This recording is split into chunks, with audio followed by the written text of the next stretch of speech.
All right, welcome again to Social Distillation, the submarine still of the internet, where we attempt to drop the bead and pour white lightning straight onto your brain. What are we talking about today, Samuel? Friday, Wheel of Time Day. Wheel of Towers, Time Day.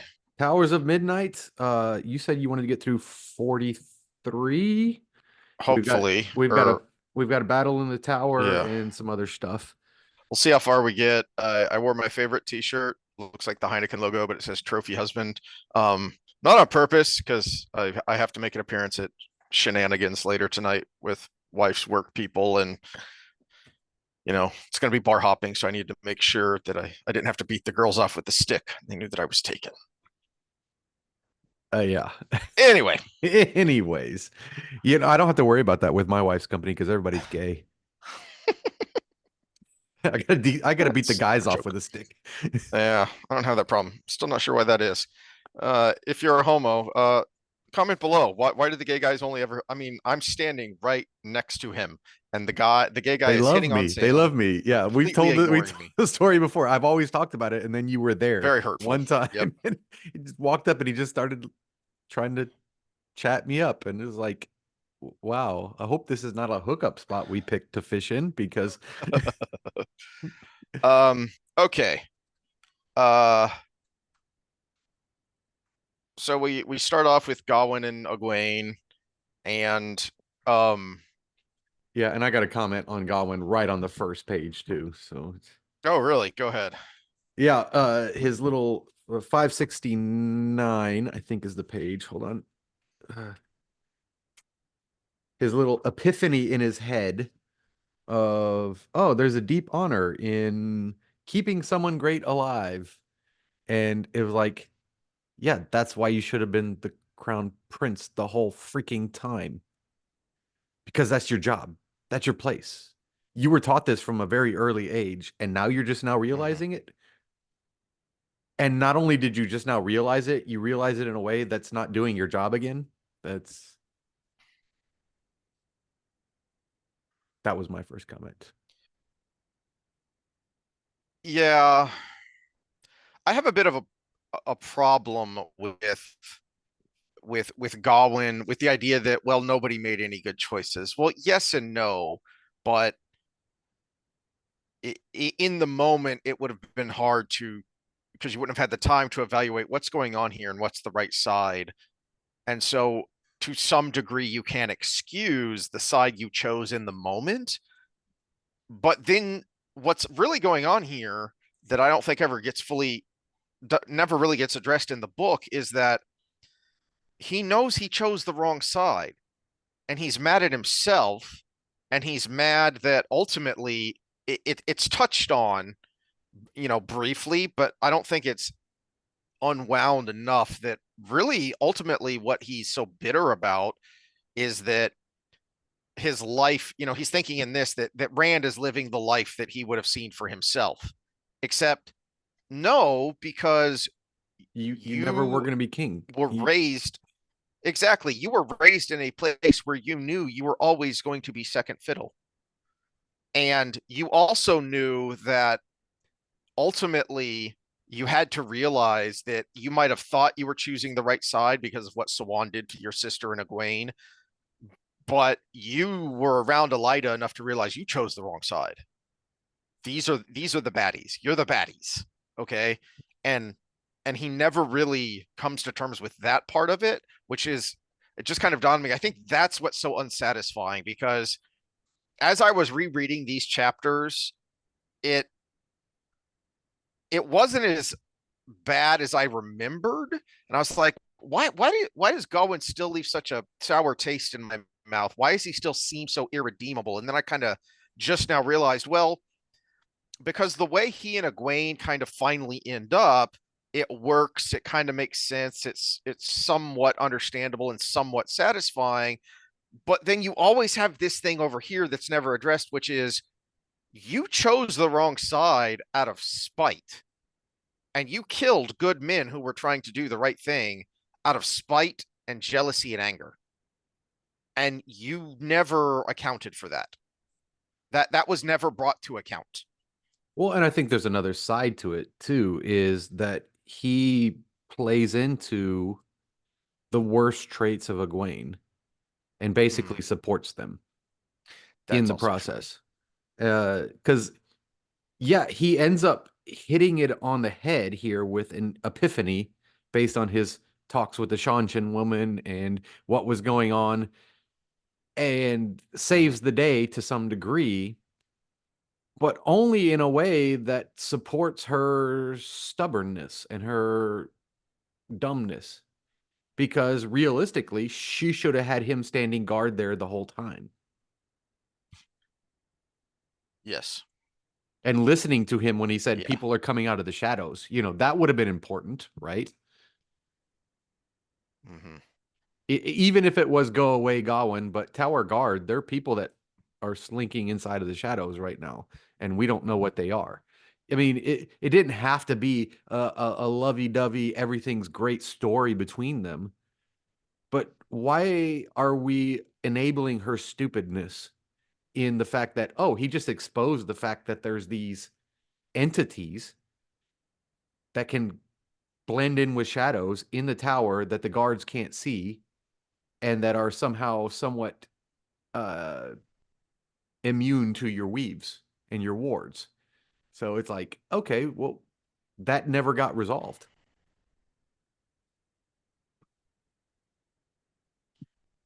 Yeah, in Egwene's defense, she doesn't know about it, and there's a reason for that, but Because we she can get she there tied if him we up get and threw there. him out. That's why she doesn't know about it. Because she didn't say, "Oh, well, what did you experience in this whole thing that you protected my life on accident, but not the way I wanted you to." No, that's a good point because he did fight one of them earlier before he left, and he could tell, I don't know what this is, but this isn't the same thing. Well, I This mean, is, as Chubane he has told one of her, the daggers. yes, yeah. Let me pause this for a second. Um, that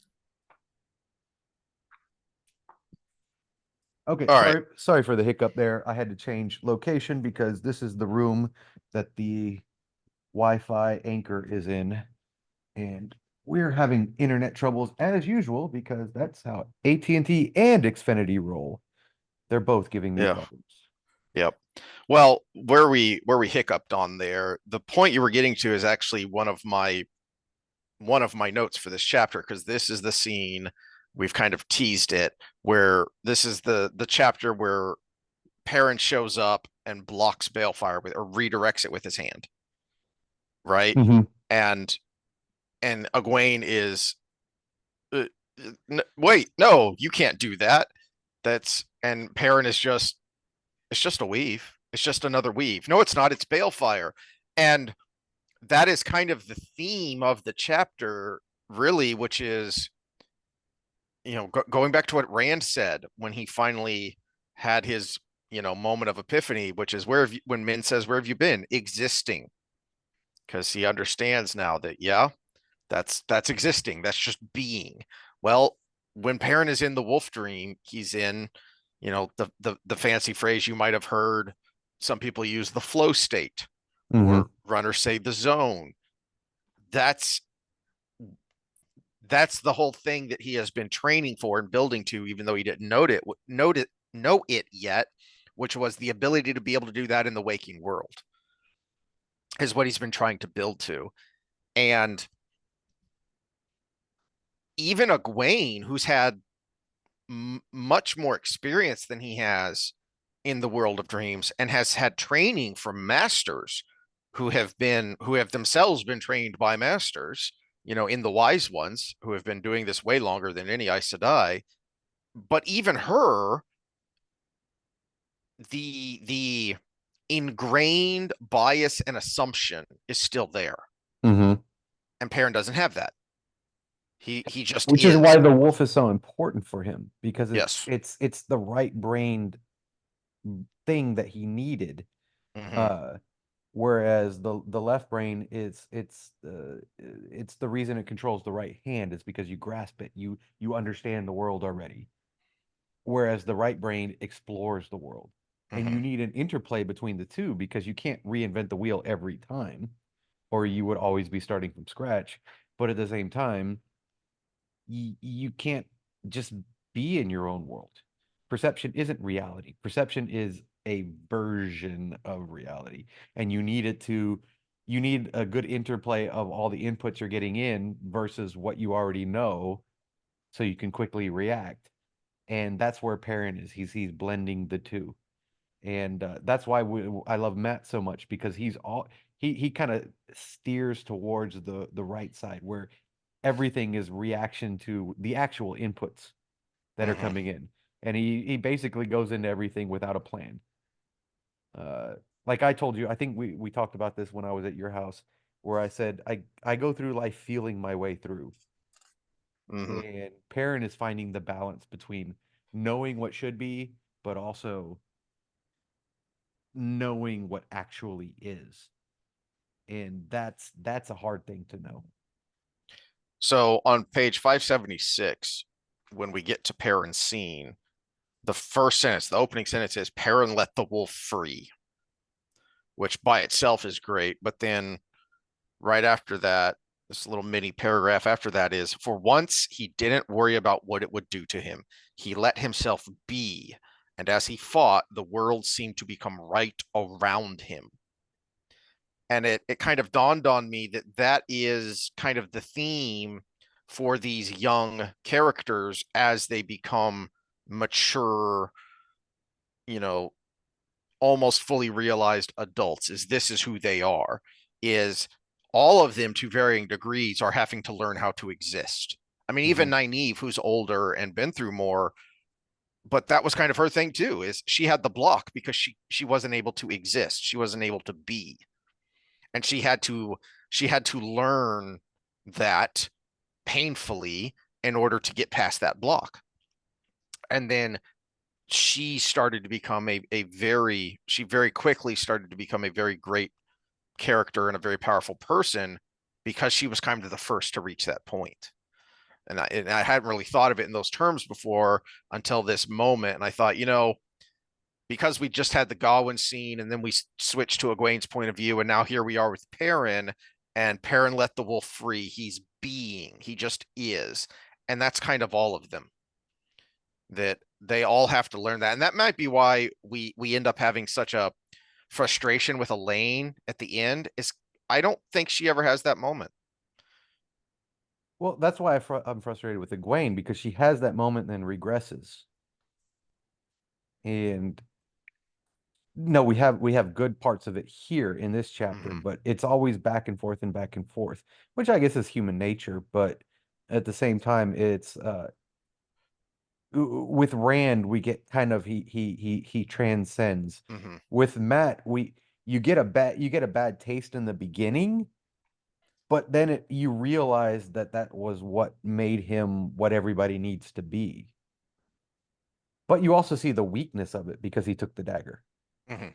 He took the dagger in the beginning. There is the weakness inherent with going with the flow Is because that hey, that opened him up to something that almost killed him, mm-hmm.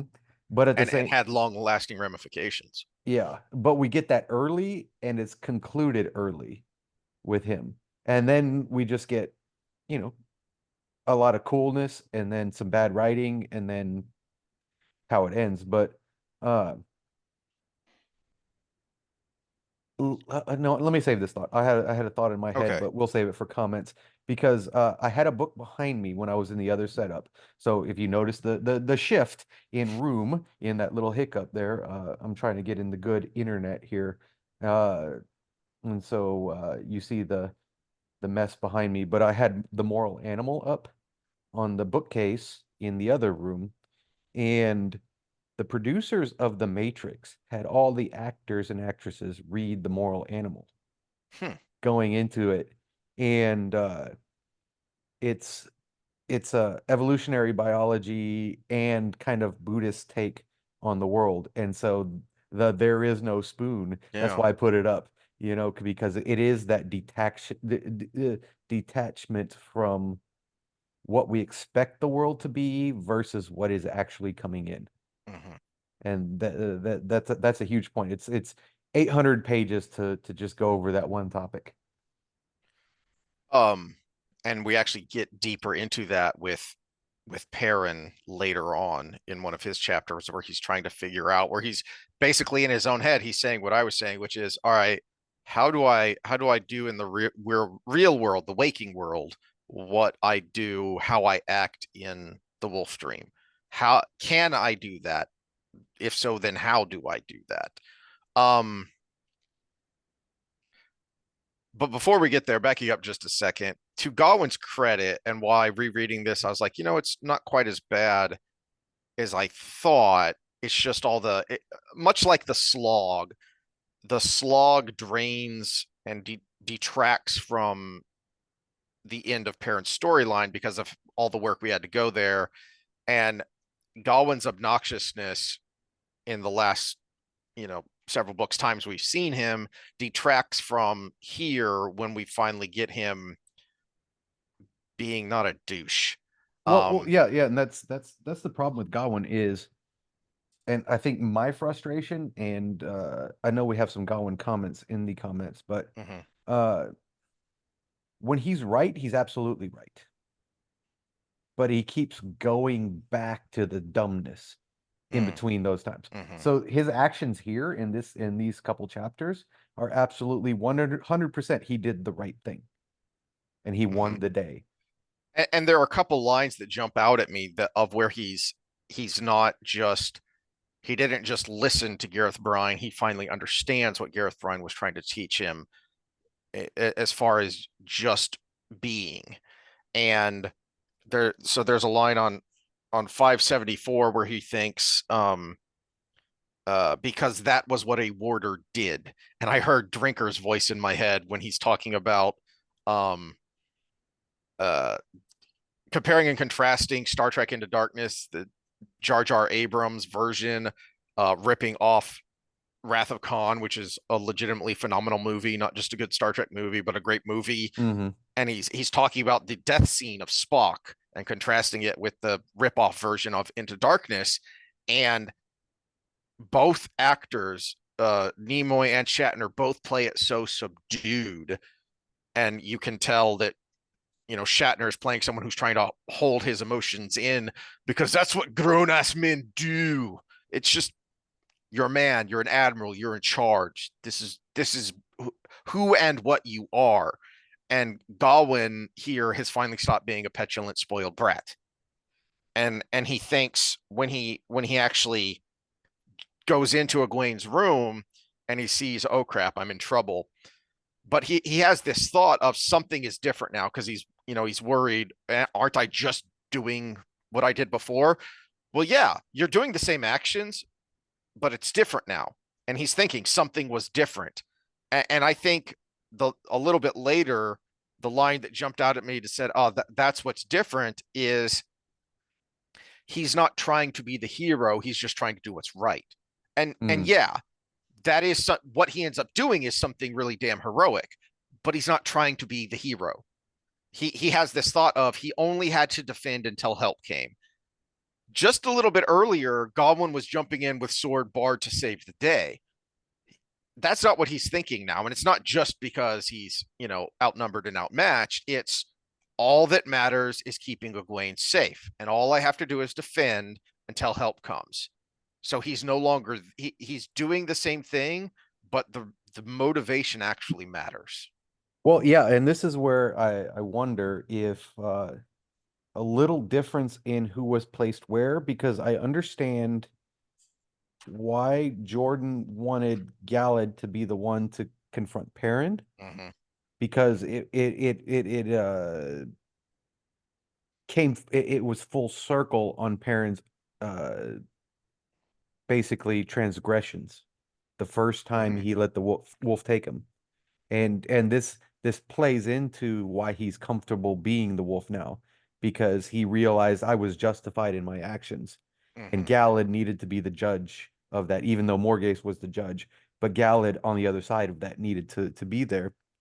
But almost we we we missed out on, and if we could have had that in the way it was written, of Gawain actually coming to the realization that Gallad was right sometimes, Mm-hmm.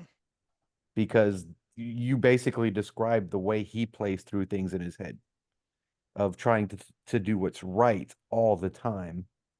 And even though that's annoying and it makes us all pissed off as normal people, but it is ultimately what brought him to the correct conclusion in this case.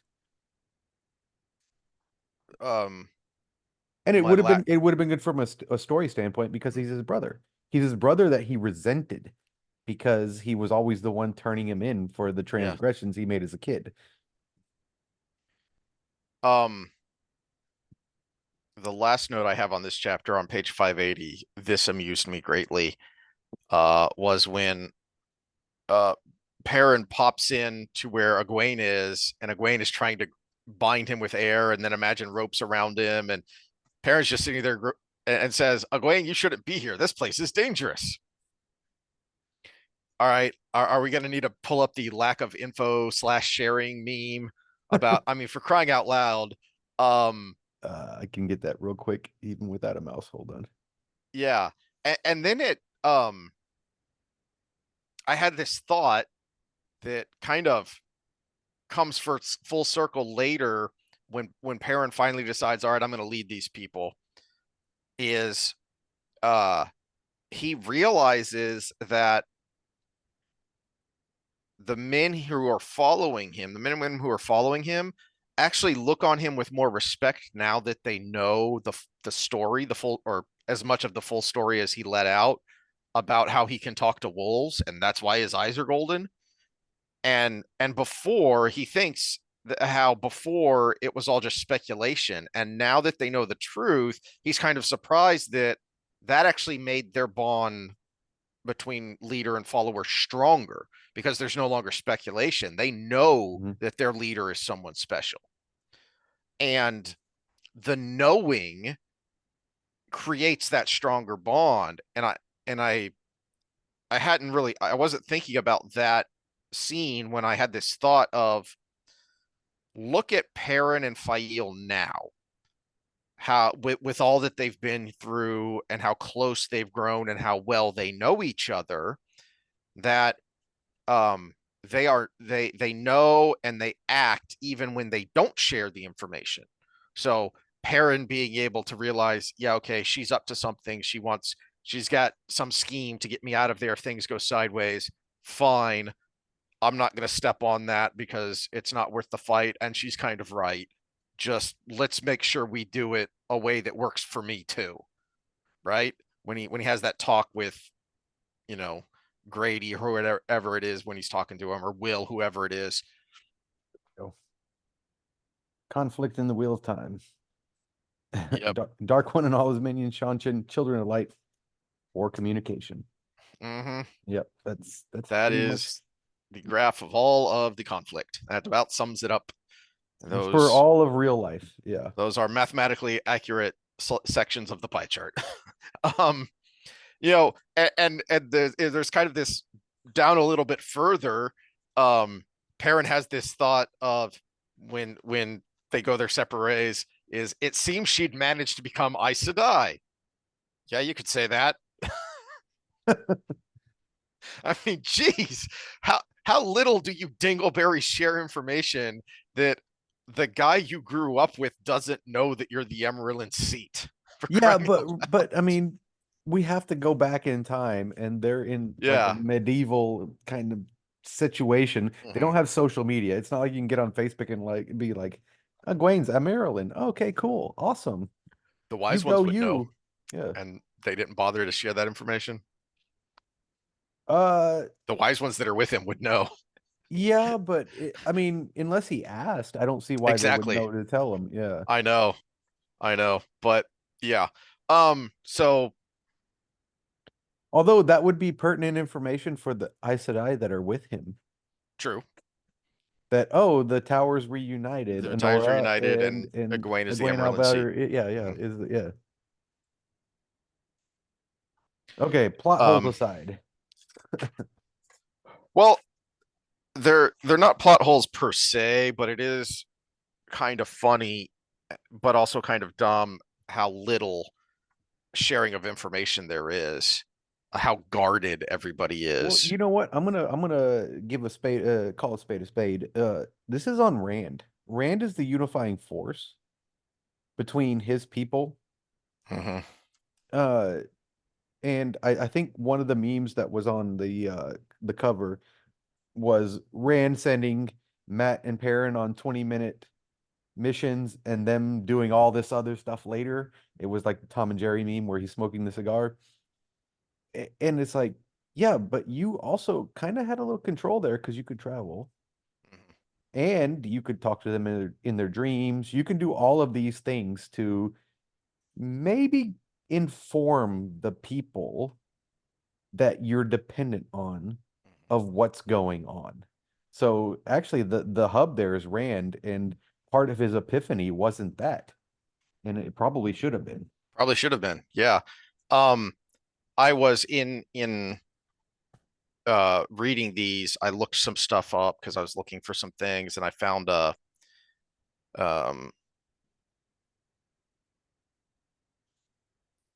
I found an article from tour.com where um somebody had, rather than having just the transcript, there was kind of an ask me anything with Sanderson on Twitter, and so somebody wrote an article on, somebody on staff basically wrote up a summary of the various questions and things.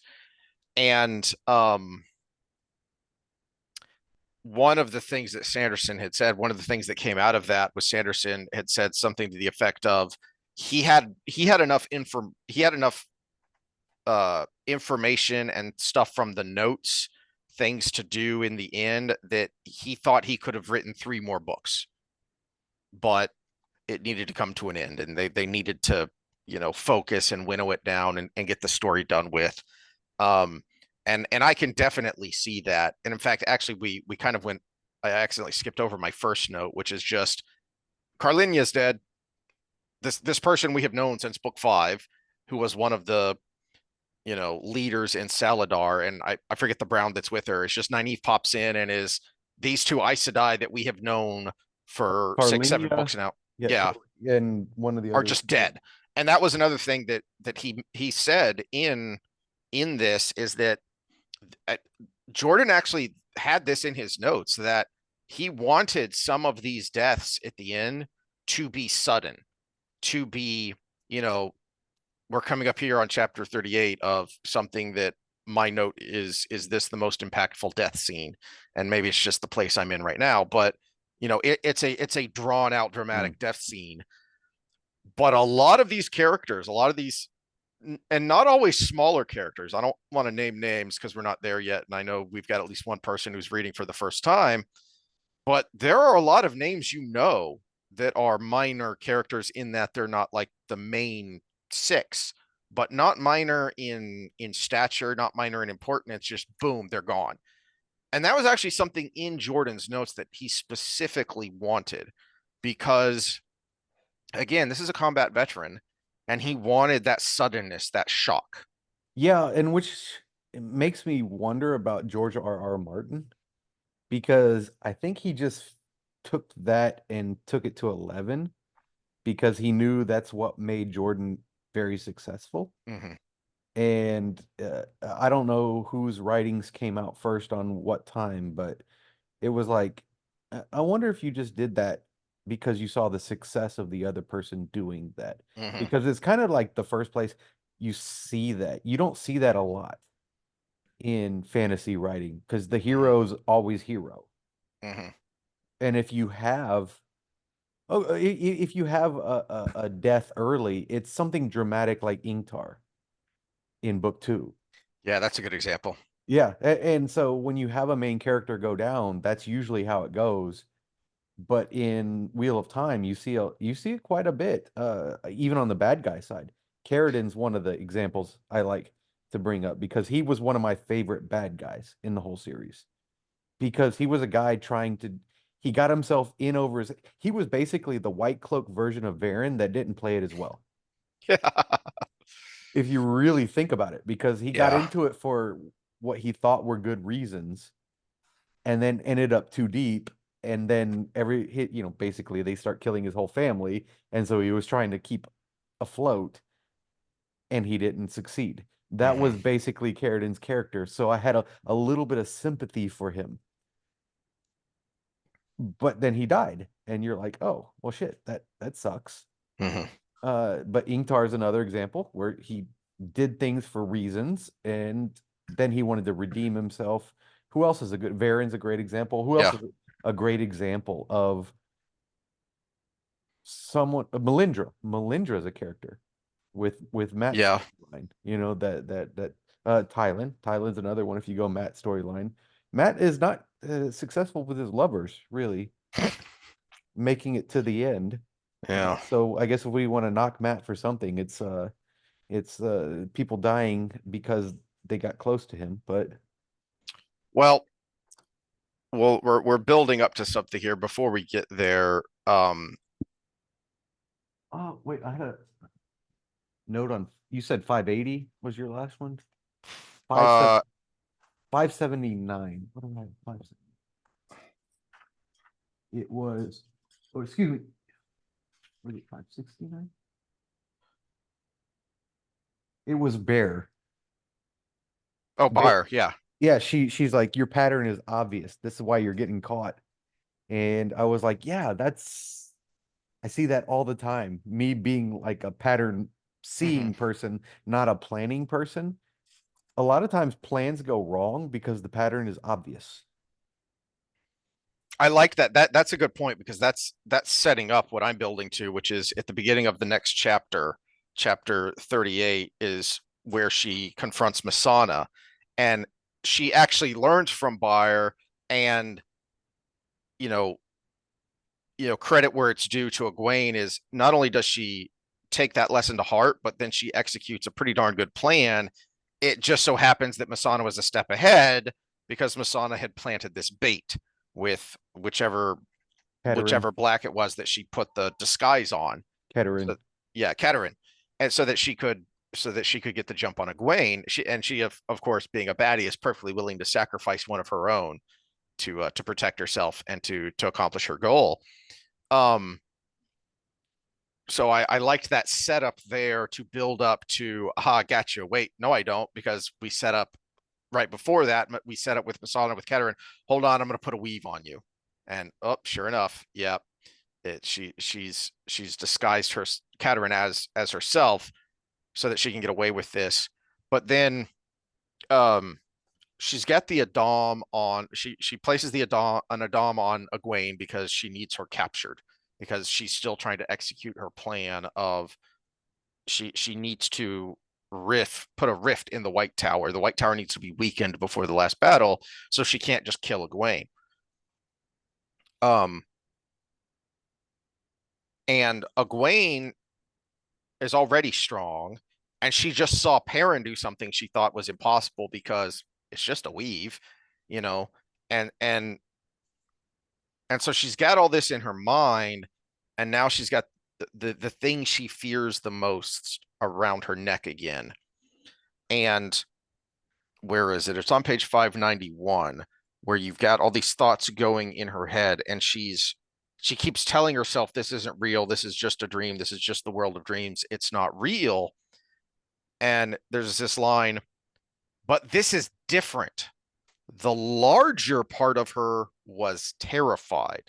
And I like that line because yeah, that's a good point, is that you can know it, you can say it to yourself, but that doesn't mean that, the thought I had that I'm sure you'll like is that we have had millennia of selection to create what we are as biological beings.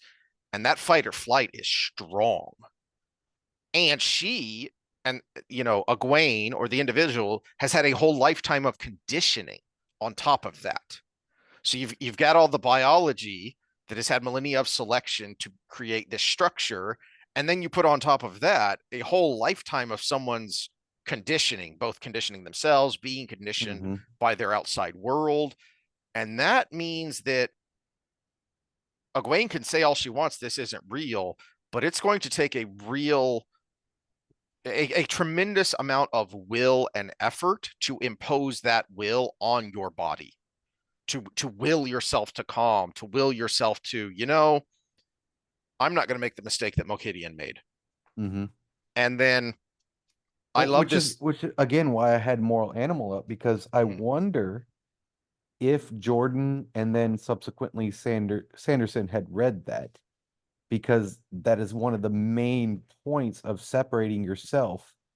So one to become the moral animal, the ultimate punchline of the book is to figure out when that reflex is productive and not productive, mm, whether it's fear, anger, jealousy, all of these emotions that bubble up within us.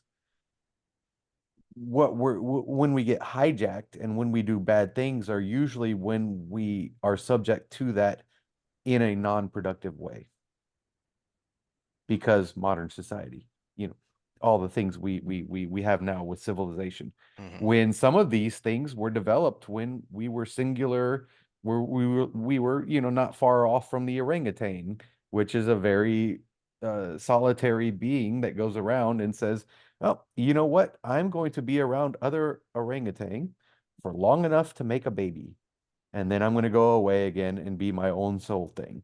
So it's uh, so I actually wonder, because of the similarities to what we see in things like The Matrix to what we see here. There is no spoon. There, it's just a weave, all of that. I wonder how much Jordan just thought similarly to that, or if he actually read those texts. mhm. Well, it's one of those things that it's kind of a six after dozen because your brain, you might not have noticed, but your brain did. And Hmm. so we've seen a lot of had a lot of moments of I wonder if Jordan knew this technical thing or if he just intuited it. And um speaking of which, I had this thought about conditioning, and then, I had this great moment of ah, I noticed and my brain did, because down at the very bottom here, that's what Egwene says to Did you just Masana. point at your penis? Yes. Yes. Okay. Yes. And I got us canceled by saying the word penis. Dope. Should have been penis. Thousands of years of trouble and chaos, yet most of your life you lived in a time of peace, Ah, not you went strife. exactly where I wanted to go. Yes. Curious that you should think yourself so strong when much of your life was so easy. And Masana gets irate about easy, you know nothing. No, she ain't wrong. Egwene grew up in a hard world. All the people of this world that Masana and all the others keep calling children, they grew up hard. Well, especially the kids, especially the six, the big Mm-hmm. six, because they were ripped out of their childhood to be in this adventure that we would like to use the word adventure, but it was Scary as hell. survive. Yeah, yeah. And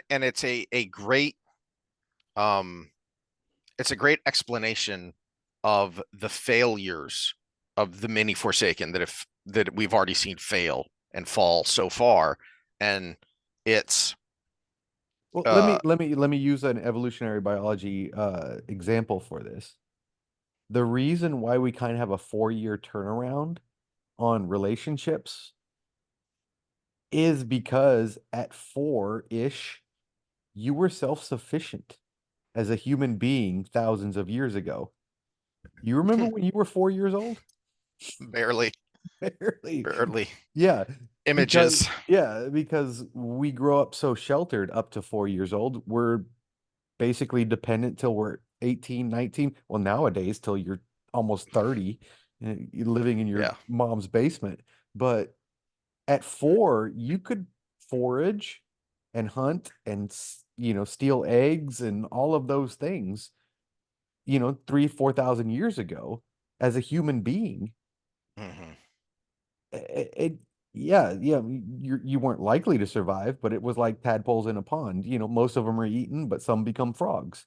And that's the way we were. You were on your own at about 4 or 5 years old, way back when things got comfortable. We're in the comfort era. We're in the Masana era. Whereas Egwene is back in the tadpole era. She's surviving. Hmm. She's barely a frog, and she's figuring out how to catch the flies. There's an interesting contrast here with another someone just dropped dead, which is Nicola. And I hadn't really thought of it Yeah, before that was this one read that here. surprised me. I forgot about that one. And and I she's annoying, she's not likable, and then she just drops dead like that. And so my previous reads, I was always, what is the point of this character? And then it kind of dawned on me that I don't know if this was the purposeful point or not, but when when Egwene brings Masana to the others and says, "Look what I just did." Masana is Egwene's masterpiece. Two words. That's where that word comes from. And we've seen that idea. We saw that back in book 3 with Perrin, with the blacksmith saying any one of these could have been your masterpiece, which is the piece you make to prove to your master, I am no longer an apprentice. And that's what happens with Egwene when she comes before the three wise ones that look at her and say, maybe we should stop calling you apprentice now. And then Bayer gets the kind of the parting shot of, as they're fading off, of, it's a pity she had to leave us, because they still want her as one of theirs, because look what she done did. Contrast that with Nicola, who's a wannabe. Yes, she's got all this talent. She's got all Mhm. this raw talent as far as strength in the power, Foretelling. foretelling, Mhm. but she wants to jump straight into the deep end. You have to go all the way back to where Egwene confronts her when Nicola tries to blackmail her, basically, and say, I can do more, I can go faster. And Egwene tells her, what happened with me and Elaine and Nynaeve isn't the way you want to do it, and you don't understand what you're asking for. We were pushed, partly because we had to be, but we shouldn't have been. But a lot of that was out of the tower's control. Is, you don't understand, Nicola, the incredibly hard, dangerous, almost deadly work that we had to go through to get to the position we're in. You're just trying to jump to the end, and that's what gets her killed. Yeah, my struggle as a dad because I know what made me tough Mm-hmm. and resourceful and all of these things. Not exactly legal to do to my son But you don't want to or tie him down moral. and throw shuriken at him. Yeah, yeah, no, no. Yeah, okay, that one's on my brother. That's different. I'm talking about the parental things, but yeah. So for those that don't know the story, which is everybody other than Heath, in this audience, anyways, unless Chivo is listening, s- my brother used to tie me to a chair and throw things at me, and one time he threw a Chinese star, and I have a nice scar on my ribs where it stuck in. Yeah, glad it hit me in the rib and not the eye or something, but Uh, yeah.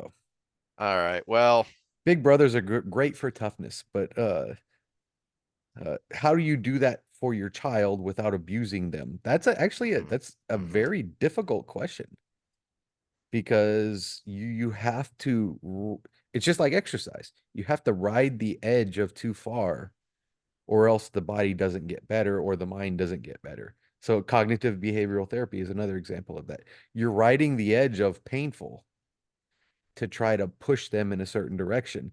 And she was trying to do it right with Nicola, where it was hard to do it right because her experience, she didn't have a good example herself mm-hmm. because she was raised through being pulled out of her village and dunked in a river and then alone with Perrin, attacked by white cloaks and out in the middle of nowhere, disciplined by wise ones and all of these different things that came in.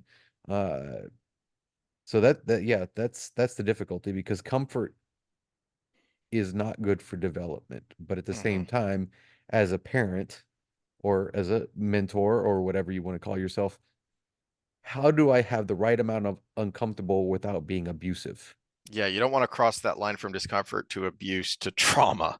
Yeah. And that's why I get so annoyed with instances like Adrian Peterson. The reason he was finally canceled is because he talked about spanking his child, and people freaked out. And it was at a moment when the NFL was already freaking about domestic abuse. And I've ranted about this before of, why are they showing us the commercials? Shouldn't they be showing those commercials in the locker room, for crying out loud? We're Hmm. not the problem here. You guys are. But if you can't see the difference between Ray Rice cold cocking a woman and then dragging her unconscious body uh, An elevator. out of an elevator, and a parent telling their child, that was wrong and wrong enough that I'm going to have to punish you now and give them a spanking, then there's a problem. That's a you problem. Again, that's a you problem. Hmm. That's not a him problem.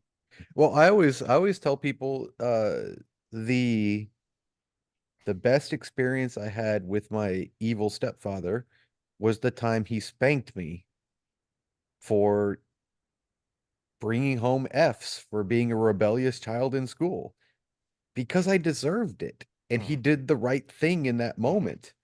The best experience I had with him was painful because he actually did it at the right time once. Now, a broken clock is right once a day, right?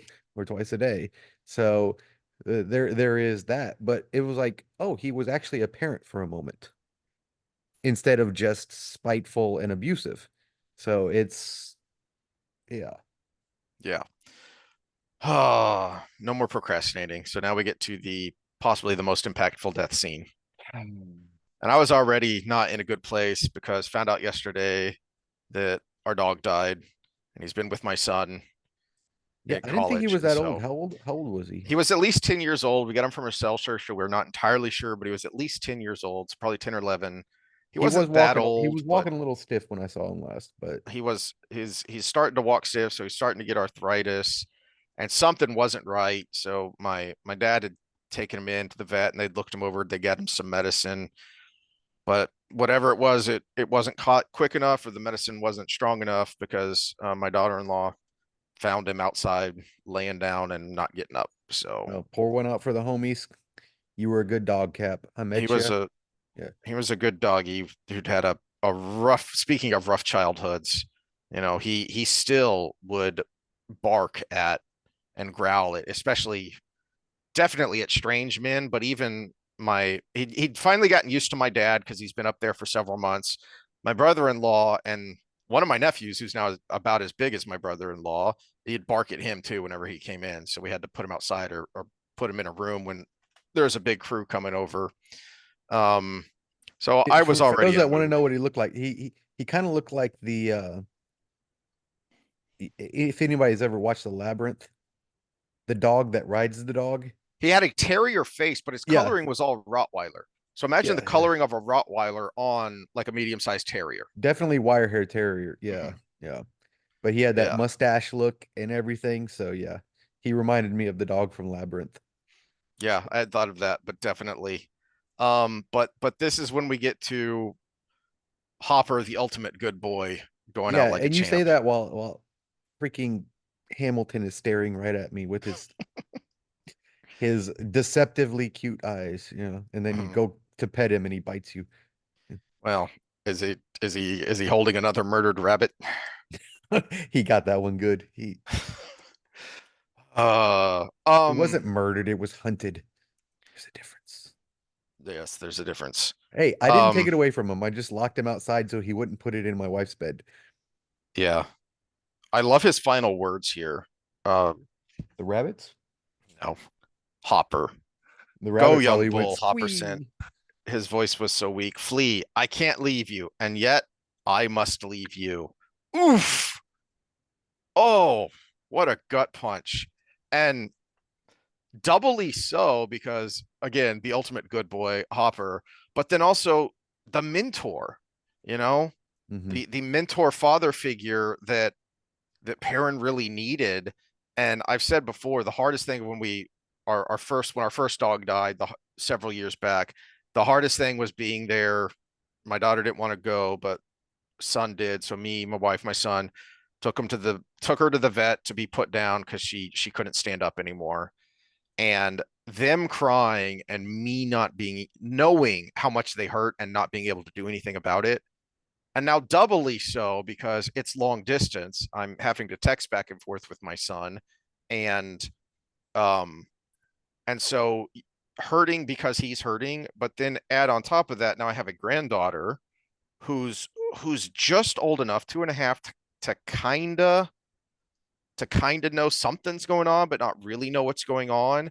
And so then that hurt through him of I asked if she understood, and he said she can't really understand. He Cap just had to go bye-bye and we can't go visit him. Hmm. Oof. And he sent me that right before I got to this chapter. So that was quite the gut punch of the doubly so of losing this, but then as he's going out, Hopper wants to make sure that his cub has learned the lesson because Hopper knows this is the end, and he wants to make sure Perrin knows you have found your answer. Seek boundless. He will explain that answer. Is so his last words first the gut punch of and yet I have to leave you. It's it's the kid at the first day at kindergarten not wanting to let go of you, and it'll be all right, honey. You gotta let go. You gotta go to school, and oh, that hurts, but they gotta do this. Speaking of discomfort, yeah, this is gonna be really uncomfortable, but you need this discomfort. This is part of life, you know. And so you have that moment of a gut punch, and then the very last words of I need to make sure you understand the lessons that I have been teaching you because I'm not going to be here anymore to help you. And that was his focus, that was his thought as he was dying. And so again I ask, is this the most impactful death scene or is it just because I'm in the moment, you know? You wanted this for something else, I think, but there Oh, is my Wallace. there he is. Good boy. Yeah, he was my bestest boy.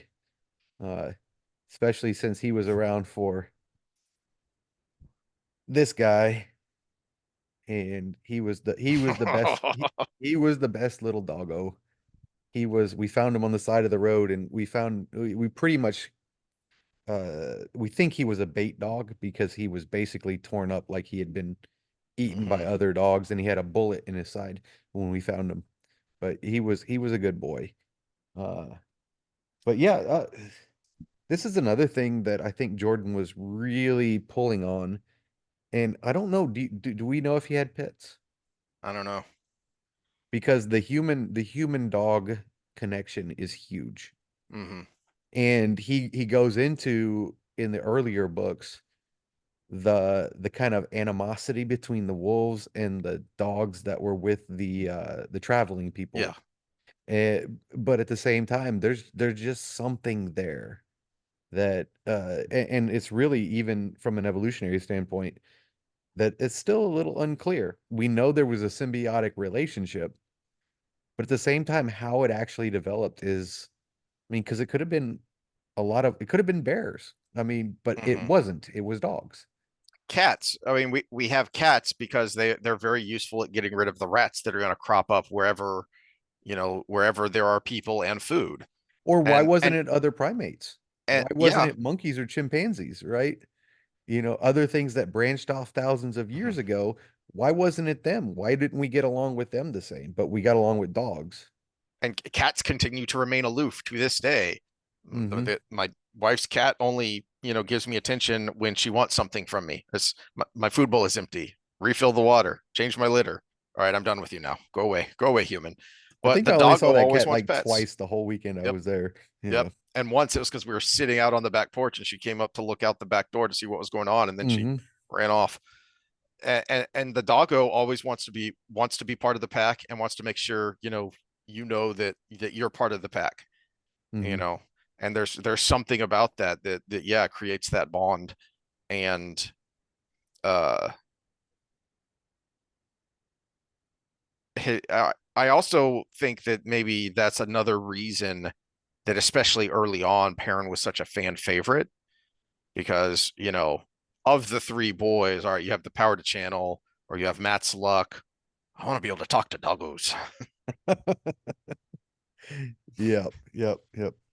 uh All all right. right, Now I'm all sobbies. Let's take I'm all this home. sobby, so Yeah. now I have a thought here. Okay. This hadn't really jumped out at me before. So um the very last line of this chapter is from Grendel's point of view, where she's ticked off that her plans have gone awry, but she still thinks she can salvage something, um, and at least score a minor victory for the dark, even if she can't execute what she was trying to do. But she has this thought: this is not done yet. Fallen blacksmith. capitalized, fallen blacksmith, not by an inch or a league. And I thought, huh, why has the dark given him this title? And I think that may be from dark prophecy as well. I think he may be referred to in dark prophecy as fallen blacksmith. And it made me go, huh, because from a certain point of view, from a certain perspective, yeah, Perrin's a failure. I mean, that's kind of the perspective that he's been struggling with this whole time. But is that what makes the dark the dark? Is that what makes the dark evil? Is the focus on the negative? The, yeah, you failure. And he's a hero because he goes, no, I'm just different. I've just moved on to something different. I think some of that might be attached to the fact that he has become very vengeful against Slayer. Mm, Even before Hopper was killed, he was very fixated on that. Just like he was very fixated on rescuing Fail. So I think his his downfall is his fixation. And whether it's jealousy or protectiveness or revenge, that's his weakness. And mm. I think we're supposed to get a sense that he is in that zone again, and she notices that. But because he is partially transcending it, she's wrong, which is why she ultimately is going to fail. Um, One of the other things that jumped out at me when I was reading through the list of all the things Sanderson had addressed in that Well, yeah. Q&A. Hold that for a second, because you talk about dark prophecies. The Corinthian cycle, all of these prophecies, the the Aiel prophecies, the Seafolk prophecies, or everything, they're almost a it could be this way. Mm-hmm.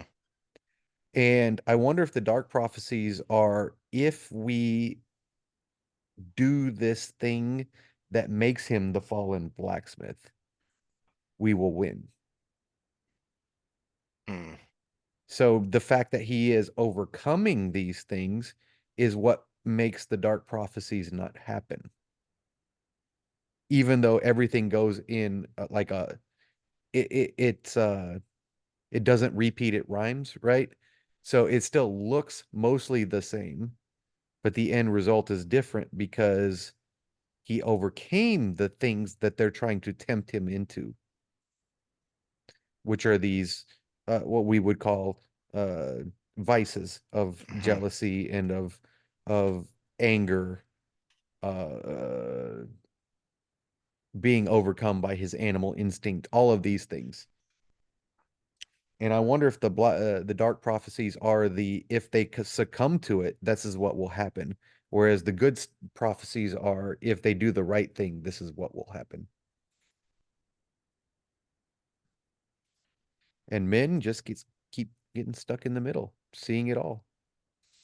Oh, that's right. It was earlier. Moradin showed Grendel a book that had dark prophecies in it earlier in this book, earlier in Towers of Midnight.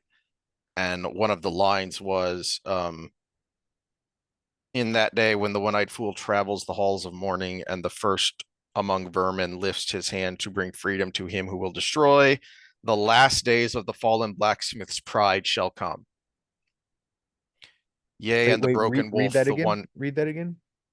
Let me Because some of it's obvious, but okay. So the one-eyed, hold on a second. the What one are you doing, computer? yeah, the one-eyed person is definitely Matt going through the tower Let me share. of Genji. Okay. Yeah. Oh, hold on. Uh, there you go. You should be good. All right. So here, I just pulled this up. Giggity. Um, so there actually aren't that many because it lists the ones from Faldara in Great Hunt, and Hmm. then Varen mentions that she made a study of them, and Moradin has a thick book, which he says contains prophecies spoken by isolated men and women. So these are the dark prophecies. But the interesting tidbit that jumped out at me when I was looking at the Sanderson Q&A stuff is somebody asked if all the dark prophecies had been fulfilled, and he said yes. So it's a matter of how they were fulfilled. But even the dark prophecies were fulfilled. That was something, specifically in the notes. So this is back from the beginning of this book when Grendel shows Morden, and Grendel is confident that means he's going to die. And I think this was the prologue.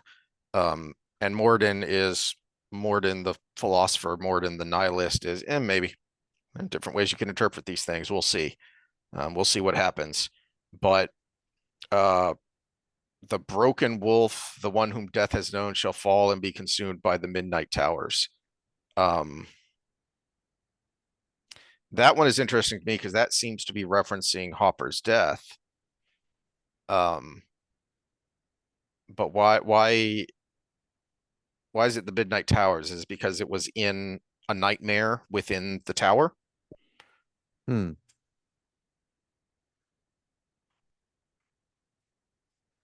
Um, and his But destruction shall what? bring But why? fear and Yeah. sorrow to Why the will hearts it of men. bring fear to the? Because nobody knows except Perrin, Mm-hmm. unless Perrin's revenge is what brings the fear. Mm-hmm. Okay, so we'll have to watch that one. Mm-hmm. Uh, yeah, but the way you can read that, the last days of the fallen blacksmith's pride shall come, which actually can be a good thing, because Mm-hmm. if you overcome pride, you can transcend that. And so the black prophecies or dark prophecies may say that and be like, yeah, we're gonna win, when actually it's him overcoming the pride. That's also an interesting way to phrase Perrin's dilemma, because it is prideful. You think, oh, he's being overly humble to say, I don't want this burden of leadership. No, actually, there's an element of pridefulness there of, I can force the world into the box I want. Mm-hmm. Is essentially what he's been trying to do, is shove So everyone away. So no, you go here, you go over here, you people go back there where you belong, and I'm going back to the two rivers where I belong. There's an element of pride there of, I'm going to take the entire world and I'm going to put it in the boxes where I say they belong. yeah, and there's the world did this to me mentality, which is very prideful versus I am doing this in the world, Mm-hmm. which is very humble. Uh Now the vermin's the one, is that talking about Isam? The vermin to me, when I hear the vermin in Dark Prophecy, my first thought goes to Paden Fane, but that doesn't fit with any of the rest of it or anything that's going on in the books right now. Because to Yeah, me, the ultimate vermin in the story is Paden Fane. yeah, But how would he lift up his hand to raise that? Yeah. So it's got to be Isam. yeah. Um, no, it wasn't in the prologue. Anyway, I don't want to go down that rabbit hole, but we'll look at that some more later and see what comes of it. Um, that may be some epiloguing we can do when we're actually done with the series, is go back and look at some of these prophecies and dreams and things and say, how was this fulfilled? And did this refer to that? Where Hmm. we don't have to worry about spoilering things. Um, all right. Well, all right. Well, we're not going to make it as far as I thought we would because I've got stuff to do and we've got a bunch of comments. So let's do chapter 39 here because it's short and pointless. Which actually I'm going to try not to go down a rabbit hole of where I wanted to go with the parent stuff, but it's just as well that we spend some more time on the parent stuff next time because it deserves more attention. But it's a funny contrast between parent setup. And another thing that jumped out on the Sanderson stuff is that I had forgotten he said this as well, that when he talked about the easiest and the hardest to write, um he mentioned Avienda and Tawan. Uh and Yeah, Perrin was the easiest character to write and Matt was the hardest. followed by Avienda and Tawan. Hmm. And I never really noticed anything odd or wrong with Tawan in the last three books, but it really kind of shows here with Oh, how I will give you why Tawan was hard for him, mm, and it might bleed over to Avienda as well. Is Tawan was of a culture I don't think he could understand mm, because it was it's not just feudal romance the way we think of it, you know. mm. It was everything is the the collective first. I hadn't really thought about that yet, but yeah, the Sanchin are kind of Borgish. Yeah, they very much are. And I don't think Sanderson got Asian culture as well as Jordan did. Mm, And that might be because Jordan was so interested in it, but also because he spent time there. mm, And so I think that was where the disconnect was with Tuan. And I think with Avienda, it is as the frustration with our fan ideas are isomorphic has of all these new cultures that we have to learn. He tried to have a completely different culture come in, and we have a limited knowledge of what that should be, and we don't know what was in the notes. If he had a fully fleshed out, basically a whole book in and of itself of their culture, or if you had to go by previous texts, book one through whatever he got to. And so Avienda is he's trying to get the culture right, and I don't think he quite understands things outside of his own culture as well as Jordan did. Uh, so that might be the disconnect there. And Matt was just a completely different personality type to what he could go with. mhm. Uh, so so yeah, I think, but we've talked about not poo-pooing on Sanderson so much. And this is one where I think it actually plays into that because Jordan didn't flesh her out well either. It's true. We got a lot of mystery about her because most of the time we spend with her is through Rand's point of view, Hmm. and we get uh, her teachings of him. Maybe we should have spent more time there.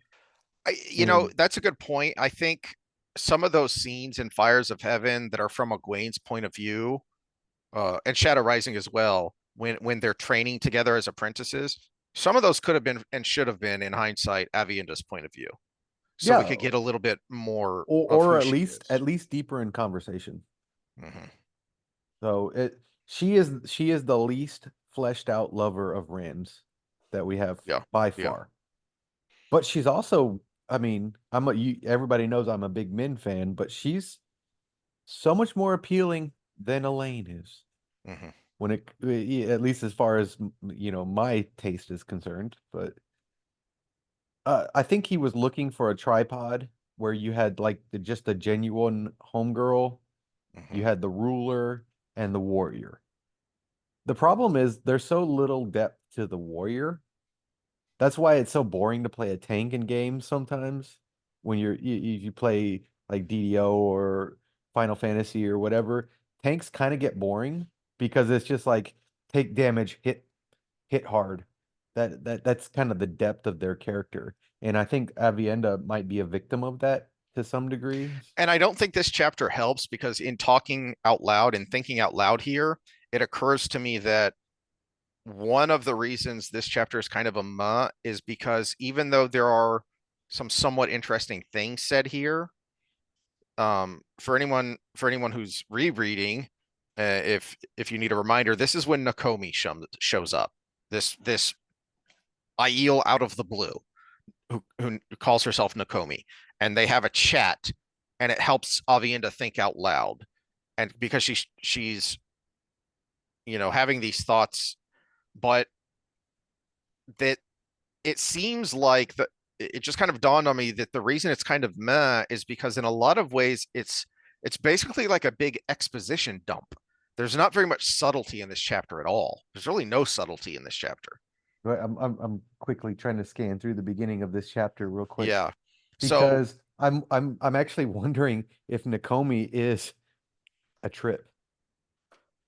Nakomi has been explained, and I'll wait till we get to the comments for it. For I know we have at least one first time reader, and if the reason I don't like Nakomi and I don't care about spoilers myself, I didn't care, is because there's no setup here. And this is what I was saying was it's an interesting place to leave off rather than getting into Perrin, because what even when we get annoyed with the slog, the thing that makes Perrin interesting is all the setup. You've had a ton of setup for all this stuff that is happening to Perrin. There is absolutely no setup for Nakomi. She just shows up. So, Hmm. isn't that clever? No, it's not clever because there's no setup. There are no clues here. There is no possible way you can figure out. It's just if you go to the on the the fandom wiki that I use, if you go to Nakomi's page, it will tell you who she is, and it will give you the answer. But then down at the bottom, because the answer is out now, um, but down at the bottom, it will take you to a page of all of the theories about Nakomi before it was answered, and it's all just people spitballing. They're just, well, what if maybe there's there was no interest in me to go down this rabbit hole when this book first came out because unlike the other theories like who killed Asmodean, I mean we got clues. You know, we have suspects, we have motives, we have a crime scene. You, you know, the good nerds that were fun to read, they're posting sections from the books to support their theories. There's nothing And you here. have just the human impulse to want a redemption, which is what you were kind of getting with Asmodean. He didn't want to. But he's forced to, yeah. He was forced to, but also he was accepting it. And you were Mm-hmm. seeing some traits of goodness come out of him because he was actually offering information he wasn't asked about Mm-hmm. at certain points. And so you were seeing maybe he's getting into this whole I could redeem myself. I mean, maybe for selfish reasons because hey, I think Rand can actually win, so I want to be on the winning side. Or I can help this guy win, and I made a bad decision before. You had that opportunity, and then it just went away in one foul, and then death took him. Well, I think were the exact Yep. words, And you death know? took him. And I'm What? like, You? yeah, Bleh. yeah. Um, it just dawned on me looking at I only have a couple of notes here of why of yeah, I think I accidentally hit the nail on the head there that the reason this is so meh is because it's like a giant exposition dump. Because you actually start off with some interesting tidbits here inside Avienda's head. Right at the beginning on page 602, the first page of chapter 39, in the threefold land, she's literally running through the threefold land on her way to Rudine, and she has this thought of you know, let's see. Uh, Avienda, I'll just start from the beginning because it's not that long. Avienda felt right again. There was a calming perfection to the threefold land. You know, even the wording here, I like his word usage because that says a lot that Avienda finds the threefold land perfect. That's utopian language. That's not good. That's not right. Nothing is perfect, but to her it is. That says something about Avienda. Wetlanders thought the landscape's uniform colors drab, but Avienda found them beautiful, simple browns and tans. They were familiar and dependable, not like the wetlands where both the landscape and the weather were different every time you turn around. And then she's looking around and she notes, you know, got to watch out for that bush because there's a snake den under it and blah blah blah. But those dangers were understandable. She could see them, measure them, and avoid them. If she died from the snake's bite or fell to the land's heat, the fault would be her own. It was always preferable to face the enemy or the danger you could see than to fear the one that hid behind the faces of lying wetlanders. This is why Avienda is such an unsatisfying character because she holds these very simplistic views for so long. And then a couple pages later, my last note for this chapter is Nakomi shows up.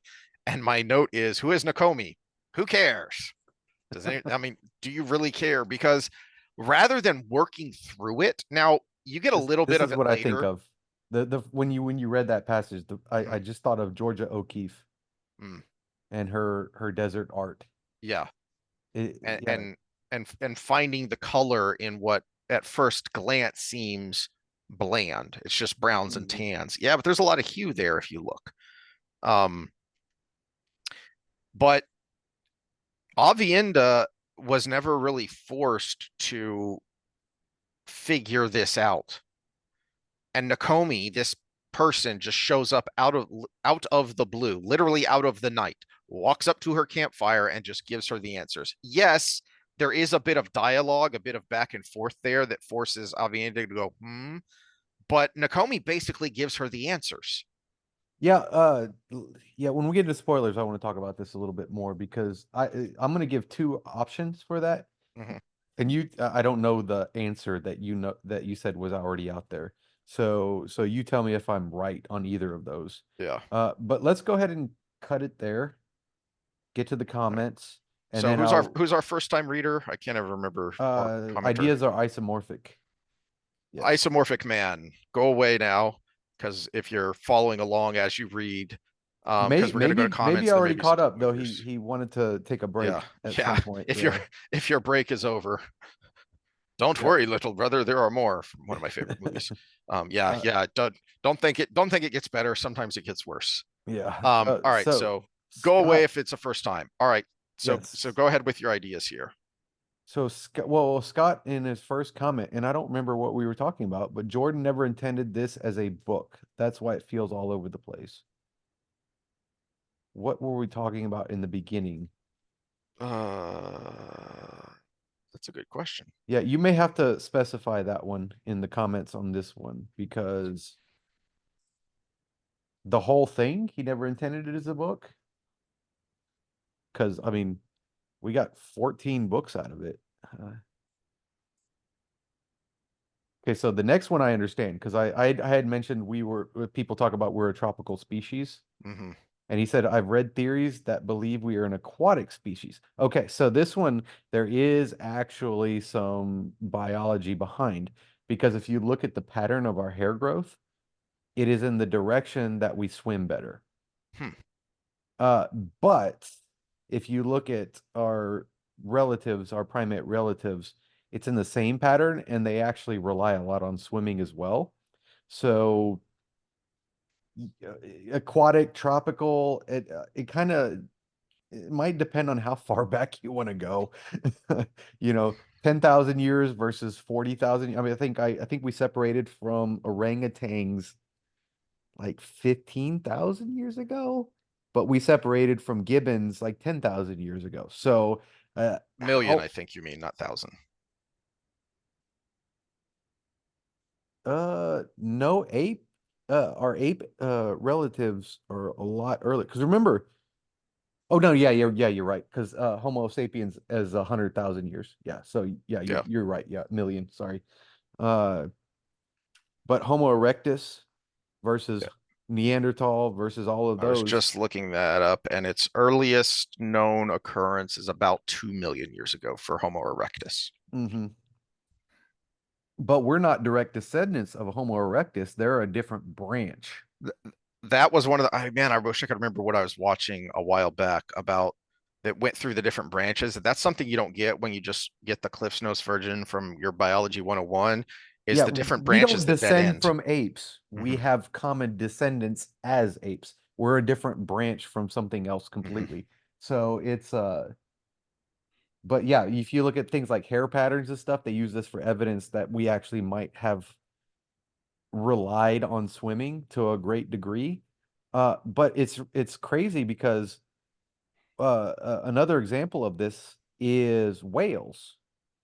Whales, we have common aquatic ancestors, which every living being on land does. But then whales might be a descendant of something that was terrestrial. So if we would kind of like make a dumbed down version of it, it was like fish to seal to back to whale kind of thing. So how far back do you want to go? But no. But even as an aquatic species, a lot of aquatic species keep cool by being aquatic in tropical environments. So, but no, human beings, when we look at what we call Homo sapien, the earliest Homo sapiens, about 100,000 years ago, all came from sub-Saharan Africa, which is a tropical environment. And the best evidence we have right now is we came down from the trees to a terrestrial environment about the same time we figured out fire. So those go hand in hand, which is very important when we have our biblical discussions because what's the one animal that is attracted to fire and not scared by fire is the snake. So we can get on that path, but it's uh but yeah, our ancestors are sub-Saharan African by fossil evidence, the best we have, and so theoretically we are a tropical species. Uh, Everything else is, how far you want to go and uh, what timeline do you want to be on. I can't watch the series. They want to destroy the story, and I won't watch that. I hope someone Yeah. pulls a plug. I get cathartic from release. Same thing with me and like Marvel and Star Wars now is I get a cathartic release watching guys like Heel vs. Babyface or Drinker or Nerdrotic rip apart these shows that I am never going to watch. I don't know what that is. Maybe the shrink can tell me why is it that I enjoy watching these critiques of shows that I know I am never going to watch. Yeah, the shrink will tell you you're soft, but that's because the shrink also puts himself through the torture of watching these things, so Hey, y'all I can watched like the benefit. first 10 minutes of Witcher Blood Origin. Yeah. And me and Chuck did a whole review of the Sorry about series that, for Chuck. you. It was Yeah, terrible. I tapped out. yeah. Yeah, I'm with you on that one, Scott, because I tapped out of Blood Origin hard, and I'm not even a big Witcher fan. I'm working on the games right now. I was playing through one and I got sidetracked, and I need to get back to it at some point. But um, I was playing through one, and then I sent a text to Chuck, and he said, "Why? You should have started with three." It was Three was really good. it Yeah. was as he said is one was that company's first game and it shows, and yeah, it shows there's some wonky game mechanics in there that are hard to get used to that I'm gonna have to re-get used to if I ever go back to it. I gotta disagree with this next comment about not liking Egwene anymore. She's become a tyrannical, self-righteous prig. Okay, well, that's not the part I'm disagreeing with. There's not a lot of difference between her and Elida any longer. I do disagree with that. And I go back to what I said today about Gawain and how, yes, he's doing the same thing kind of that he did previously when he ruined things and going at ticked at him, but his motivation matters. He's doing something heroic, but not to be the hero, but because this is the right thing to do. This is the thing that needs to be done. And and even when she sometimes does things that make you go, ugh, she is honestly doing it for the tower and for the world, whereas Elida was literally building herself a palace. Well, see, here's where I'm going to disagree with both of y'all. Okay. Elida was Hitler, and Egwene is Machiavelli. I thought you were going to say Mussolini, and I was like, No, that's not. she is doing the same thing, but she's doing it through manipulation instead of force. And that's where I agree with Scott that she basically the end result is pretty much kind of the same, but she's doing it in a different way, and she's Mhm. doing it through sleazy ass manipulation, which I this is the part I struggle with is she's kind of forced to do that Mhm. because the other Aes Sedai are not cooperating through Yeah, conventional well, means. I assume what you're referring to there is the way she handled the hall Hmm. to uh to have the hall accidentally fall on its face and hand over sole authority of dealing with the dragon to her. And yeah, that was kind of underhanded, but uh would the hall have been better? So it's kind of a which option is the least bad here? Well, back to my example is the only reason the Nazis were a thing is because the communists were a thing. And the reason she's the way she is and has to be the way she is because the hall is the way they are. Yeah. And but at the same time, it doesn't make her a good person. It just means she's the counter to the other bad person. That's what it is. And Hmm. uh yeah, I don't know what to think about that because I guess what works best for the world at the end. Yeah. Um, Probably my biggest questions that, man, I wish Jordan was around to ask these things is as we dig into these characters, is I would love to ask him just, is this how you intended this person to be perceived? mhm. Did you intend for Egwene to become unlikable? Did you intend for her to become hardened to where people would look at her and think she's not the girl, the innkeeper's daughter anymore? Is Well, she starting to act Alida-ish? here's where I'm going to give it credit, and this is why I hate kind of hating on her because yeah, she's not the person I would like, but at the same time, that's exactly what adds the realism to the series. Hmm. Because we live in a world where these people that, salespeople are sleazy, but they also prop up companies. As a capitalist, you would say, okay, well, Hmm. that's actually a good thing because that's what lets the world do its thing. Politicians can be sleazy, but even the sleazy ones that do the right thing are not so bad. You know, uh, I'm a big Rand Paul fan, but he's probably quite a bit of a narcissist. That's why he's always Hmm. on the camera. That's why he's always writing books. But he's doing the right thing. He's doing the best thing for people. That's why I'm a fan of his. So, you know, the real world is people have bad traits for good. Okay, so we talk about this with psychopaths, right? Yes. There are no bad traits, there's just bad ways of using the traits. And the best example is psychopaths because the word psychopath makes you cringe right away. But that's a really good way to explain Alida and Egwene. Hmm. Yeah, they're probably both psychopaths, but look how one acted and look how the other is acting. Look why one does and why the other does. Well, one was a narcissist and one was a Machiavellian. And when you know the subtle, so whoever's watching this, just look up those two terms on Wiki. That's not political, so Wiki will be right on this one. Uh, so yeah, so one is manipulate for my own kind of, I guess, power seeking would be the best way to say it.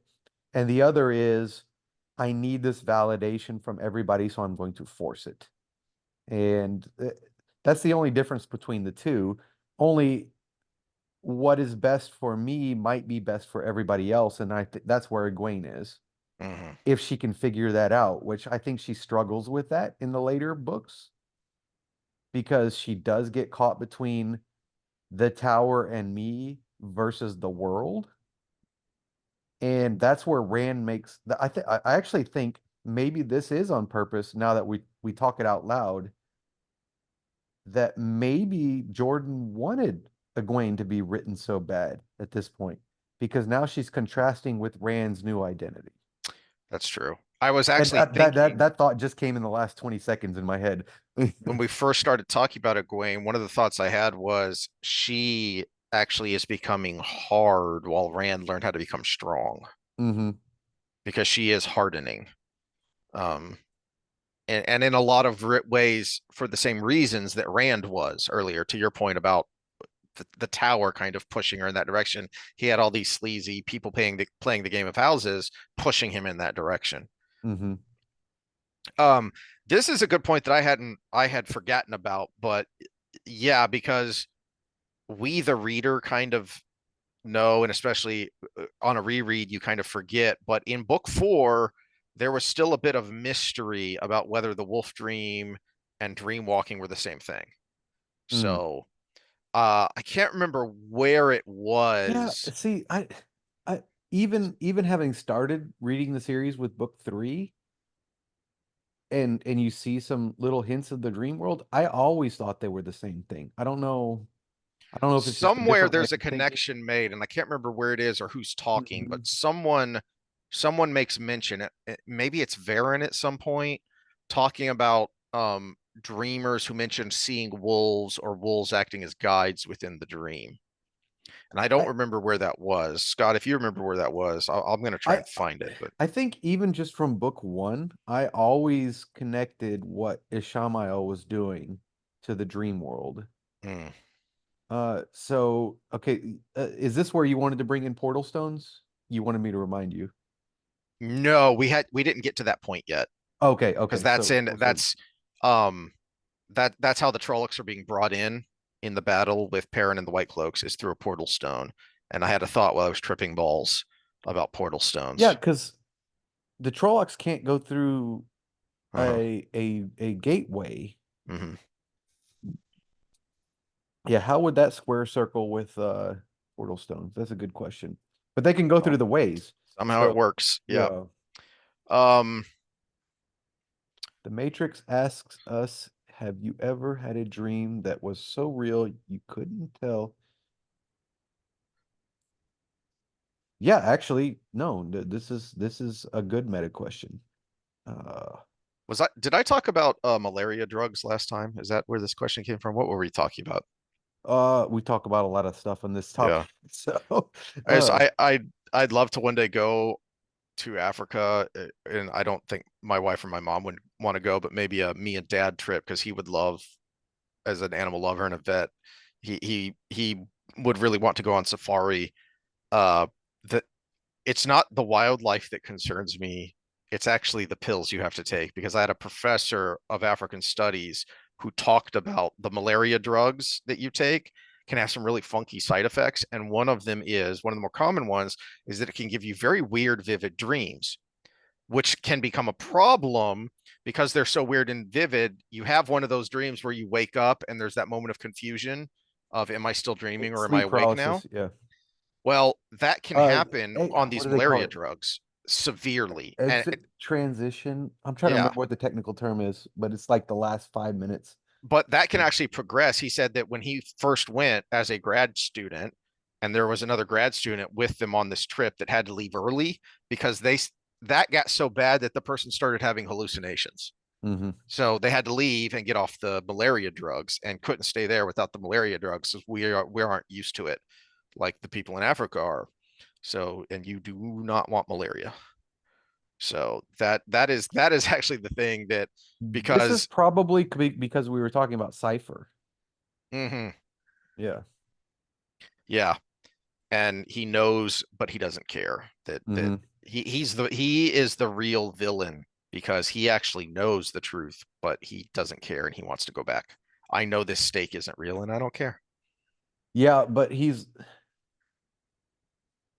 yeah, that is a difficult question. And this goes back to the point I brought up of the problem with the Matrix was they didn't make everybody the star of their own show. Mm. Oh And yeah, yeah. yeah, and if you had made it good for everybody, you would have never had a problem if you were the AI. And that that's pretty powerful because what do we do in life other than propagate our genes and try to make things best for ourselves and our people? Uh, okay, so another meta question with that is depressives. Would depressives ruin that system? Mm. Because they seem to find a way to self-sabotage everything, no matter how good it is. Yeah. Yep. Speaking of self-sabotage, we got a bunch of Gawain comments here. Yeah. Um, Gawain in Oh. the later books doesn't feel like Okay, the same Scott, you got to person start from spelling book his one and name right. three. I'm sorry, Yeah, dude. Yeah. You might have yeah, autocorrect because I think you're doing it from your phone, but yeah. Your phone hates this series. That is a good point. That and since I mean we kind of talked about that a little bit, but it he doesn't seem like the same person. I think one of my notes actually in the later yeah, chapters but is but that you know what? Speaking on a psychological level, Gawain is like the sheltered kid that got hit with the real world. true. He doesn't know how to handle it because he was sheltered from such a young age. Hmm. And yes, you can have all the tutoring in the world, but you're dysfunctional to what's real. The great example on a physical level is these ballerinas I'm working with right now. They learned all these fancy human movements in a structured environment at a very young age, but their bodies are dysfunctional because of it. Mm, Because it was so structured early, it didn't allow them to explore the world. Well, a young sword prince isn't exploring the world. He's learning it yeah. in a textbook. He's learning it from tutors. And then he gets out in the real world and realizes all these emotions that I'm feeling now, I don't get that Yeah. because that's not how Yeah. things should be.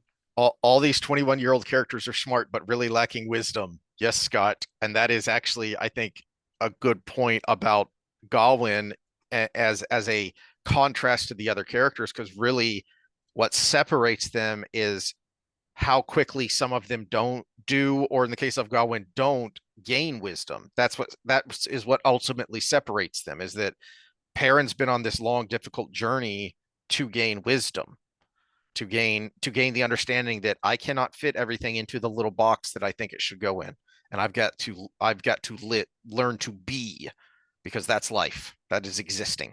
Hmm. And Gawain can't do that, and next comment, ultimately a failure because he ignores his duty as first prince, which is what Brian tells him is, why are you here?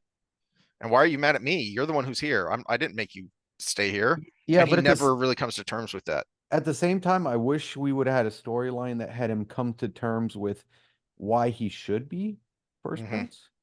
Because we're complaining because he wasn't doing his job.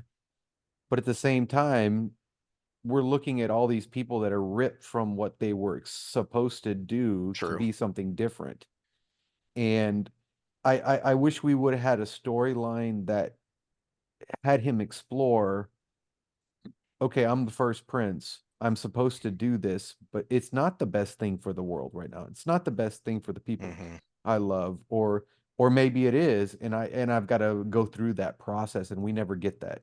I think a part of that, and this is one of the nitpicky failures of the series of Jordan, is that there was such a long stretch of time where we never see him. So Mm, we have a big chunk of time where we don't see him, and then all of a sudden he shows up in Karheen as the leader of the bodyguard of these Tower Aes Sedai.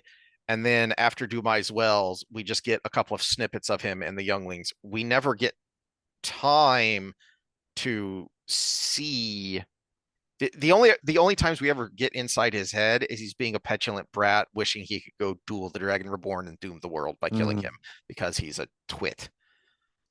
Which actually, maybe it would have been beneficial to have a duel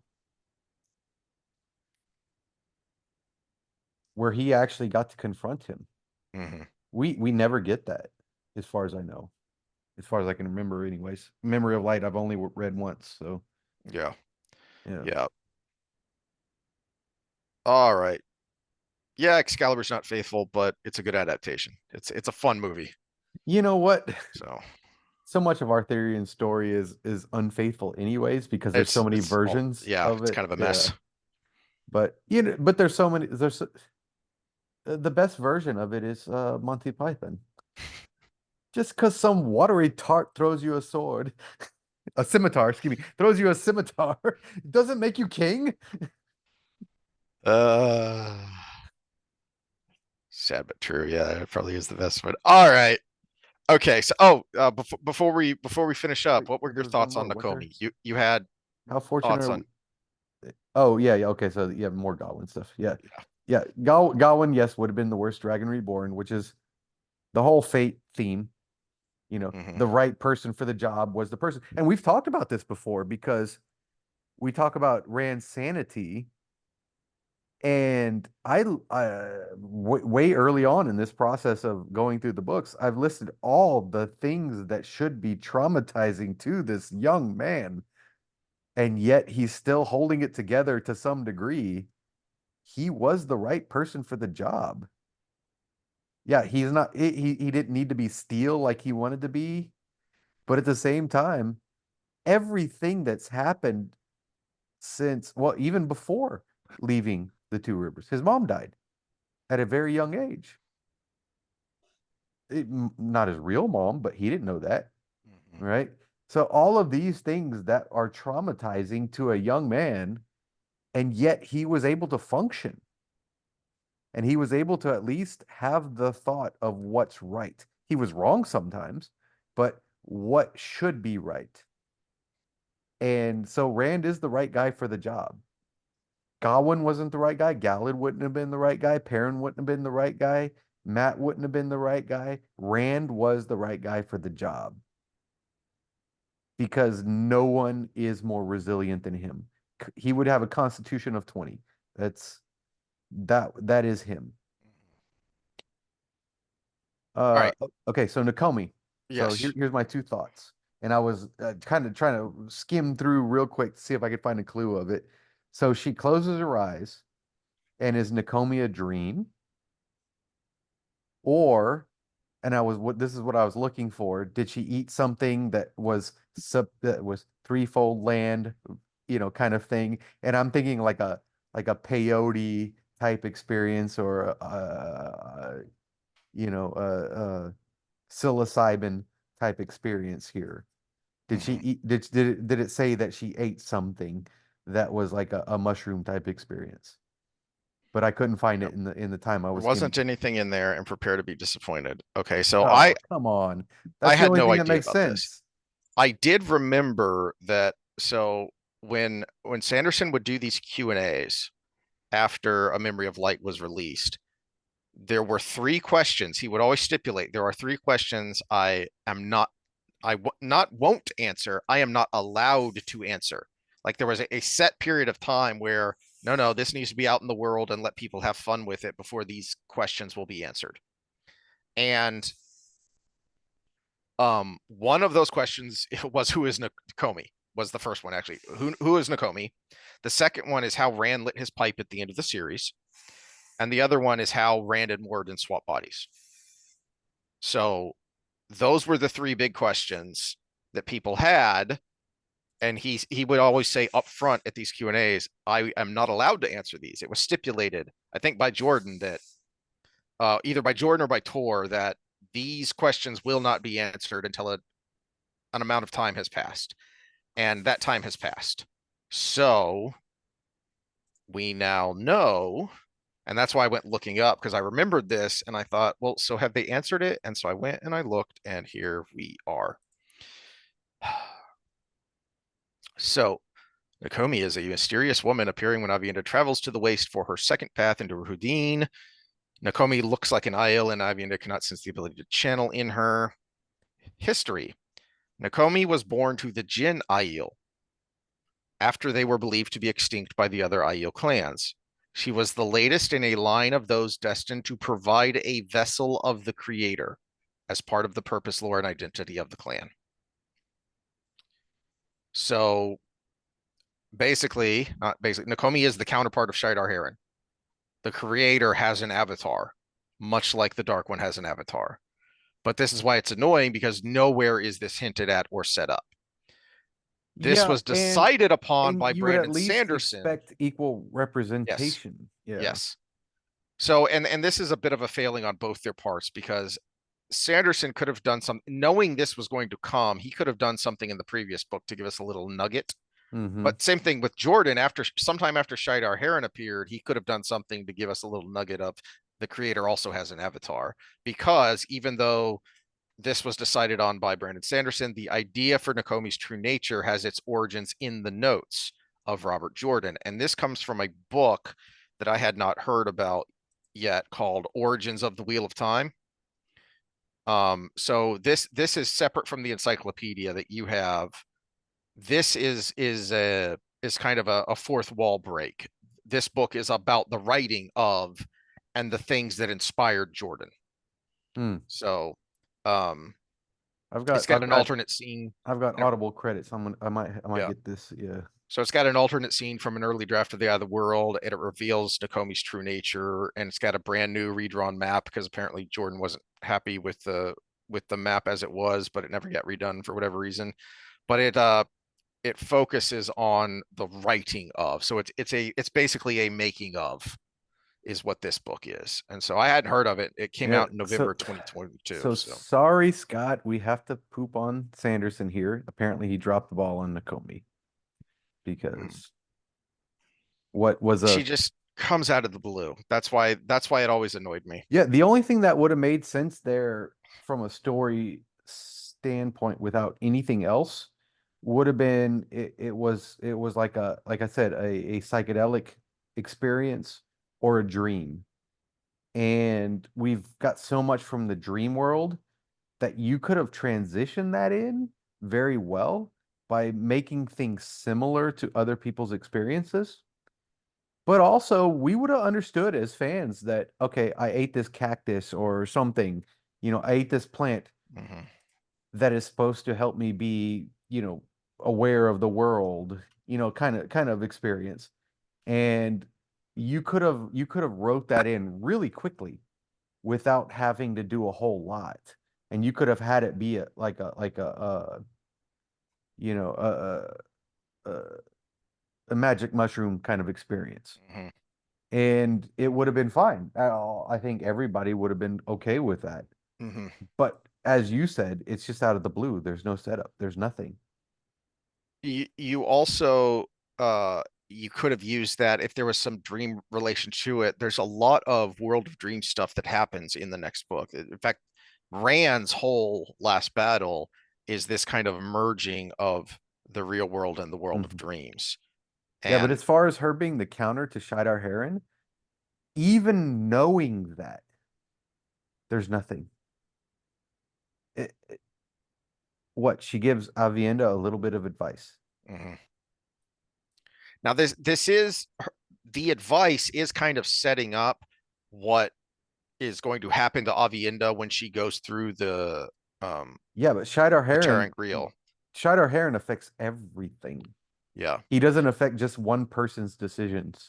Well, but and that's the other reason now knowing the answer makes me more annoyed is because that's also a great way to show the difference between the creator and the dark one, because the dark one is acting directly. Shidar Heron is imposing its will on on people and on the world. The Which is creator ironic because he's supposed to be chaos, but he is imposing will. and And even with the idea of your thread is already woven, and sometimes if you're Tavarin, you don't have a lot of room to wiggle with that thread. And yet this is why I find, this is how we end up going down these rabbit holes about free will when we're on these Wheel of Time discussions, is because I think Jordan was kind of in this middle ground area of no, there is a creator, there is a pattern, there is a plan, but you ultimately have a choice with how you use your life. And so there's an interesting difference to be made, to be shown, with how the creator uses its avatar to, well, have you thought about this? Well, wouldn't that mean that? yeah, And and just kind of nudge. this could have been solved by just having her show up in multiple places instead of just one time to one person. Mm-hmm. Yeah. And she could have even had different forms in these different places. We could have had her with all three of the girls. We could have had her show up to Avienda. We could have had her show Mm-hmm. up to Min. We could have Mm-hmm. had her show up to Elaine. And that would make more sense than what we got. Yeah. Yeah. All right. Well, mm, I'll go down that rabbit hole later. But that is all for today. And we'll see how far we can make it next time. Um, because there's a couple of 41, 40, 41, 42. Uh, I think are finishing up Perrin's stuff. Um, yeah, 40 to 43 are finishing up Perrin's stuff. And we'll see how much time we spend in those three chapters. Although a lot of that is just the battle between the Trollocs and the White Cloaks and Perrin's people. So we'll see what your thoughts are. I have a good chunk of notes when he's crafting Mulher. but then not a ton on the battle itself. But I did have a lot of thoughts on chapter 40, so we'll see Okay, cool. how much this goes, and then hopefully we'll make it through a good chunk next time, but we will see when we get there. Okay, and for our social episode, we teased last time talking about Clark. Caitlin Clark, yeah, and Oh yeah, females, yeah, because we're gonna females in get in all sports. kinds of trouble with that one. But there was another thing that came up that you might be thinking about, and it was the Invention Secrecy Act or something. Okay, so the gist of it is, and I'll text you more details so you can look up stuff, is apparently there's a law that was made 50 or so years ago Mm-hmm. that if someone came up with a patent that threatened, National uh, security. no, threatened people that make a lot of money, Mm. that they can buy it out and the government will force the person who invented it to not do It was anything supposed to be else. about national security, but it's basically this is the conspiracy theory has long been this is why we don't have flying cars or hydrogen powered cars is because big oil just makes sure it doesn't happen. But more, yeah, big oil is part of it because more importantly, it was people have invented cars that can go on like 200 miles on a gallon of gas, and the Shell would buy them out for Mm-hmm. several $1 million, and then they can't do anything, And then they squash the patent, they and hide it. then they Yeah. squash the patent. And my big thing for a long time was I think we skipped a step.